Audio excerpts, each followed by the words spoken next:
Welcome back. Playing the property market feels like a safer game for some than dabbling in the stock market, particularly nowadays. But there's plenty to be mindful of to make a start and also to make smart investments and really build wealth through bricks and mortar. My next guest reckons you can lay the foundations for a retirement plan based around property. So let's hear all about it from the Managing Director of Creation Wealth. No, it's called Certain Wealth Group, isn't it? My producer got that one wrong. Bill Meehan, thanks for being on the program, Thank you, Peter. Pleased to be here. Look, Bill, tell us about Certain Group. Okay. Certain Wealth is essentially a company which we created as a result of a need in the marketplace. I feel that there are so many different people selling so much out there. At the end of the day, how can you, you go to a workshop, you go to a seminar, you come out of it, you feel good, but you can't go onwards from it. We're looking at creating a land-based portfolio of residential investment property, and to do so slowly, and to do so through equity and through duplication. That's what we're about. Okay, so try to paint a picture of a typical client and how you can see that they would actually accumulate the property such that when they do retire, the money's going to be there for a nice, comfortable retirement. Okay, so typically someone will come into us and you check out what their financial position is today, and most of us, as you know, are not in a good state. From the point of view of our superannuation, perhaps we thought we were putting away more than we are putting away. We will do a review with them. We'll find out, first of all, do they have any goals? And many of us, unfortunately, don't have goals. So we'll help them to structure some goals. We'll find out, in fact, where they are today, because many people think they're a lot better off than they are.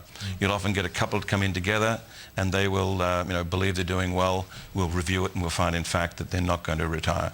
I mean, 90% of us retire at or below the poverty line today, which is pretty dramatic. So it seems to me you're taking a financial planner's approach by starting off with what are your goals, where are you now, are you on track to make it happen? So, and you're going to find a lot of your customers aren't going to be on track to make it happen. Sure.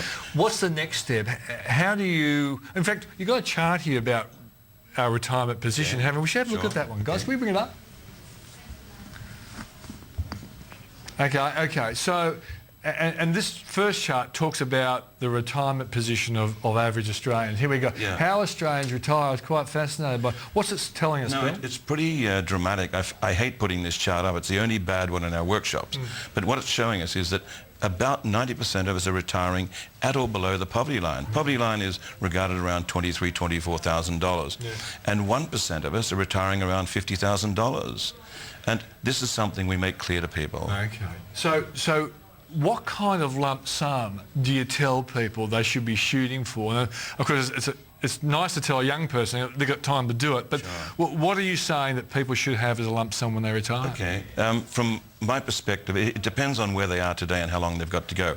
Everybody's like a fingerprint in many ways. We're all different equity position, different financial position, different age, different requirements. So from my point of view, if a couple can create, say, 6 or even more properties over a 10-year period, hold them for a couple of years, and then sell off a couple of them to reduce the debt, and then live on about $85,000 of positive income, almost CPI adjusted, remember, because you're increasing the rents every year. So it's not like if I put it into a fund and I'm drawing the interest on it. This is not going downward. So about $85,000 after 10 or 12 years. So your plan could see someone while they're still working holding 6 properties. Yes. And how many of those are going to be negatively geared and how many will be positively geared? Again, it depends on the individual, and so we have to look at each case. But let's say the first one... If you've got a big tax bill, you can have more negatively geared properties, obviously. Well, you can, but it's not about saving tax. It's about many other things in there. If they come in, the first property, say around about $365,000 is what they're investing in. And with the present interest rates as they are, if they're on $65,000, it would be difficult for them to be negatively geared. In other words, it would be cost neutral or a little better. after 2 or 3 years, they've had growth. They've had particularly strong growth in rental during that time. The property is probably not only not costing them anything, but it's in a very positive position. So it's time to invest in another one.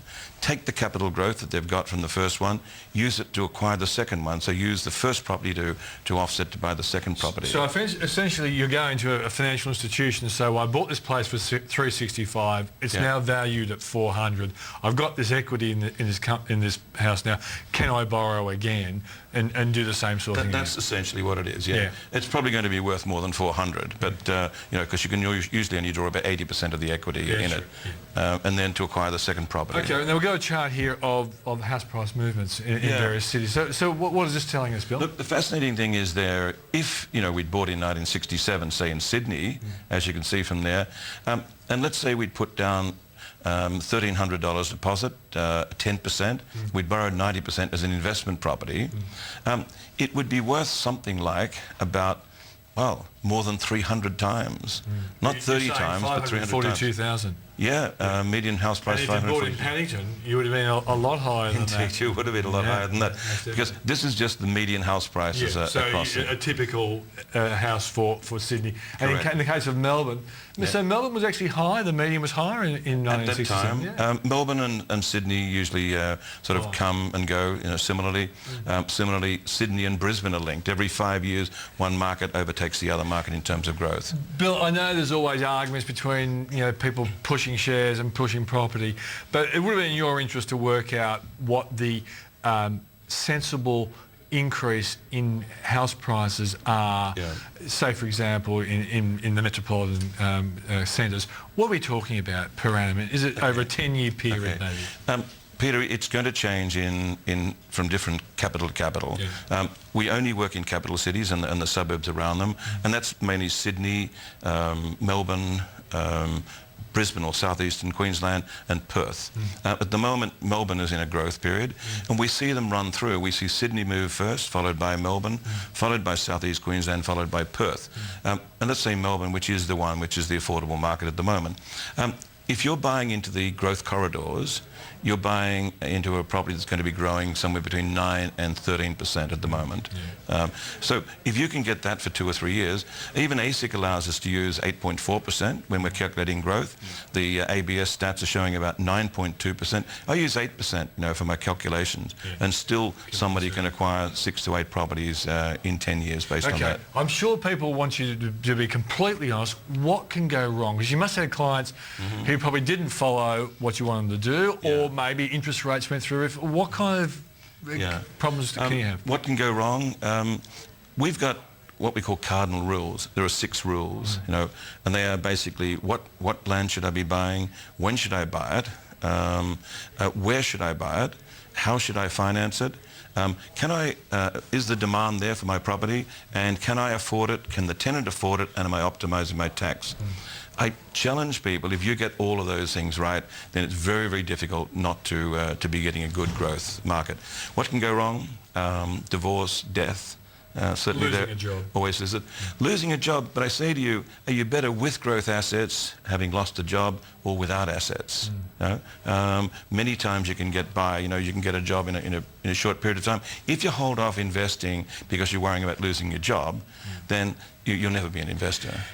I would figure one of the potential problems would be that people get ahead of themselves and try and do it too quickly to bring the golden goal along a lot quicker. Has that been an issue you have to keep your eye on? It's an issue that it's always in front of us, because you get an older couple, say, maybe 10 years out from retirement, who want to give you everything. Suddenly they realise they're in trouble, and all of their life savings, all of the equity they've got in the house, they're prepared to risk with you. I will not allow someone to go ahead in our program unless A, they're comfortable, they're confident, and in fact they can financially do it.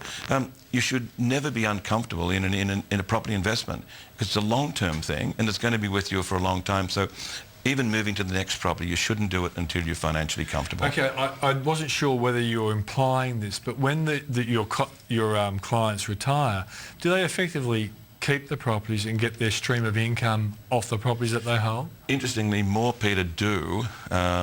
than certainly selling. Very, very few sell out. And then roll into a super. Most Yeah. actually keep the property. Well, because when you think, let's say they sell 3 of them, which then means that they can reduce their debt because they're borrowing interest only. They're then getting a good, reliable income. Let's say $85,000, $90,000 per year income. Because rents are increasing all the time, that is, in fact, basically CPI adjusted, maybe 6 or 8 months behind the CPI adjustment, but there you have a regular income and it's CPI adjusted. And I guess given the fact that we have a gross undersupply of property in this country, it helps your model as well, doesn't it? It certainly does at the moment. In Melbourne, at the present time, there's about 46,000 shortage in domiciles, and the demand over supply is at least 8,000 a year as well. So we're seeing, in fact, an increasing demand right across the country, but in particular in Melbourne at the moment. Okay. I guess one last question. When it comes to borrowing, are you an interest-only fixed man? Or I guess that's a good question now. Look, maybe yesterday. No, I generally prefer standard variable rate, depending on the person again, though. But I myself personally prefer standard variable rate with a discount. Okay, now we've got a viewer question. I might get you involved in this one. And this one comes from Maria. And she owes about $130,000 on a loan for an investment property and wants to start paying interest-only repayments for a few years as she's recently taken a pay cut. Is this a good idea? Again, it's hard, Peter, without knowing her financial position. It would be wrong of me to give you a direct answer. I'd be more than happy if she wants to give me a call, and I'll talk to her about that. Generally speaking, if she's on a lower income or a less certain income, a fixed interest, even as it is at the moment, is still not a bad proposition if you can get 4 or 5 years on a fixed interest. But myself, excuse me, for all my investments, it's been based on standard variable rates. Okay, but her question then was, should she be worried about going to an interest-only loan because you've got an investment property with principal and interest? What's your general view about investment properties and interest-only loans? The market, generally speaking, it's better not to have them because you've got market forces at work, you've got inflation at work that's going to affect interest rates.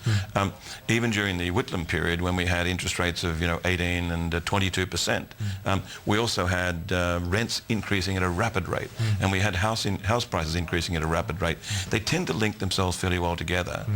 It's only when you have a lot of other financial commitments that it becomes an issue then. But of course, a lot of people, old-fashioned people, think that if you go for an interest-only loan as opposed to paying in the principal, there's something wrong with that. Because I think for a person who owns and lives in their own house, interest-only can be probably not a sensible strategy for some people. I'm probably a perfect example. My dad grew up during the Depression. He was also Commonwealth Surveyor General, Mr. Land. So he really did know what he was talking about. But he said, son, you don't take debt. But he was talking about bad debt. He didn't know the difference between good debt and bad debt, or as it was then. So it took me 35 years before I could actually get over that problem. Yeah. And good debt is also when it can be tax deductible as well. Tax deduction helps a lot, doesn't it? It sure does, mate. Thanks for joining us on Switzer. Most welcome, Peter.